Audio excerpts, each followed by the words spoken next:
players not at all awed by the guys that you always refer to as the Sharks. Let's get to the action. Well, I doubt there's anyone playing this game who has more the respect of his peers than this man right here, talking, of course, about Phil Ivey. He has won everything. He has total respect of everybody that plays against him. They all seem to be in awe of his talent. Everybody loves him. Nobody wants to hook up with him. It's a special challenge when you go against Phil Ivey. So, a bit nervous. Well, I don't really pay too much attention to the awe factor. I played an entire day at the same table as Phil Ivey, but you know, somehow I managed to survive. I don't really put too much into any of that stuff. Really try to concentrate on playing my game and taking my time, taking chances when necessary, and doing what I got to do to win this tournament. Well, Phil Ivey's to my immediate left, so I've got to be very wary. One thing I've learned about poker a long time ago is that you really can't take it personally. I mean, once you start taking things personally, things have a way of biting you. Really, all that matters is my table and how I'm doing.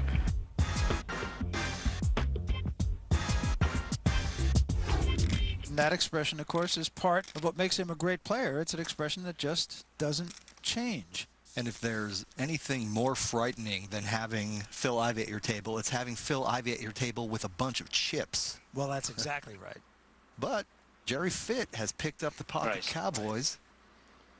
Phil Ivey behind him with a pair of sevens.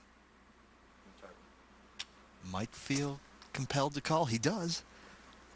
We got a nice pot brewing here, about 30,000 in it. Now Fitt thinking, what do I do now? Here's the flop, 3-4-5. That's a dangerous flop for Phil Ivey. No overcards. He may think that his sevens are good. Fitt leads out with the kings, 20,000. And that's an amount we've seen him bluff before. Phil Ivey will remember that that seems to be an amount that Fitt likes to toss in as a tester. Looks like he's considering a call here. Or no, he's raising. Bold move from Phil Ivey here. You could see a decided underdog. Now, for Gerry Fitt, that raise is actually a little bit more comforting than if Phil Ivey would have just called, I think. Because if Phil Ivey turned a set of fives or fours or threes, it's more likely that he would just call and keep his customer around. So I think Gerry Fitt's got to like his hand right here, and he should. He is leading big time.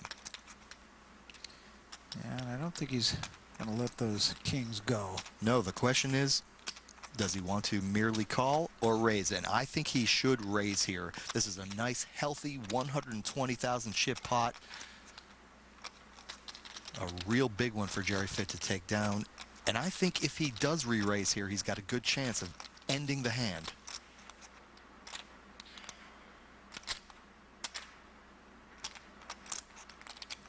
Long thinking process here for Gerry Fitt against a guy that most people feel the best player in the world right now. I'm all in. All in. All in. How much? Count it. And Phil Ivey says, how much? Well, Fitt looks to have about 170,000. So that's an additional 110 or 20,000 more for Phil Ivey to call. I think Phil Ivey could fold this hand. He can get away from it here. So, then again, he's getting about 3-1 on a call. Even if he knows he's facing the kind of hand he's facing, the pot odds could warrant a call. Well, it's a big moment for Phil Ivey. What he decides to do, we'll find out on the other side of this. Welcome back to PartyPoker.net, the Aussie Millions. Crown Casino here in Melbourne, and we have an early confrontation here as Gerry Fitt has gone all in with his pair of kings against Phil Ivey's pair of sevens. And decision time for Ivey. Phil Ivey would have to call an additional 122,000. Now, you see there's 291,000 in the pot. That means he's getting less than 3-1 on his call. 122,000. And you can see the odds there in the corner, Barry. Jerry Fitt is slightly more than a 3-1 favorite. So mathematically, Phil Ivey is not getting the right price to call here. But he doesn't know that Jerry Fitt has kings. He knows that's one of the possible hands Jerry could have, but Jerry could also be getting very bold with an ace-king. Jerry could be getting very bold with a pair of sixes. Oh, and Phil Ivey is going to call. Well, this And is I don't think he's going to like it. no, a bold move, and he saw that look on Phil Ivey's face, and that's a face that doesn't usually crack, but it did give you a glimmer of what his thought process is. And this is the largest pot of the tournament so far. If Jerry Fitt can hang on,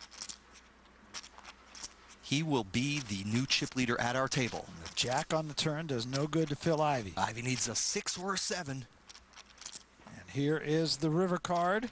It's a king, and Fitt is going to win this hand. Huge double up for Jerry Fitt. And Barry, you've referenced that sort of icy demeanor of Phil Ivey. Take a look at him. That's not the usual Phil Ivey. There's a human being there, and he's not happy. Yeah, he's questioning himself, no question about it. So look at the chip count now. Ivey's dropped first to fourth, Fitt, the big chip leader. Kenneth James is right there. Jamil Dia, the defending champion, just under 300,000. Daniel Cairns has been short stacked for a long time. Still is.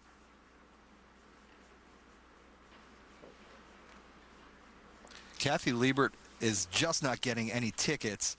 And with the blinds at 1,200 and 2,400 with a 400 ante, she can't afford to sit around too much, nor can Mr. Cairns.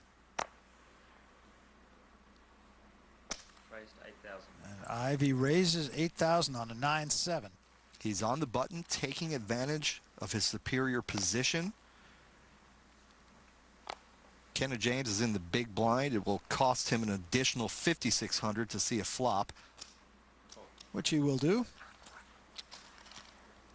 James, slight favorite. Here is the flop. King 6-4. Not much for anybody. That's 12,000. 12,000 is the bet to Kenneth James. Ivey has merely a 9 high, but he does have the button. James knows that if he calls here with his weak ace, he'll probably have to face another bet on the turn and river, meaning he'll have to improve his hand to win. Deep breath from Kenneth James, and he's going to let it go, and Ivey is going to win this. Nice little comeback hand for Phil Ivey. Well, he'll need about 15 more of those to recoup the 413,000 that was lost last hand. Little bonus coverage now as we take you out to one of our outer tables. Scott Kilcullen all in against Scott Fishman. And it looks like Kilcullen has a little lucky talisman in it, perhaps a photo of his family. Yeah, he gives it a kiss. And he might want to kiss his cards too, because those aces now are a 9-1 favorite. Fishman is going to need a queen. One of the 2 black queens remaining. Does not get it, so Kilcullen will double up.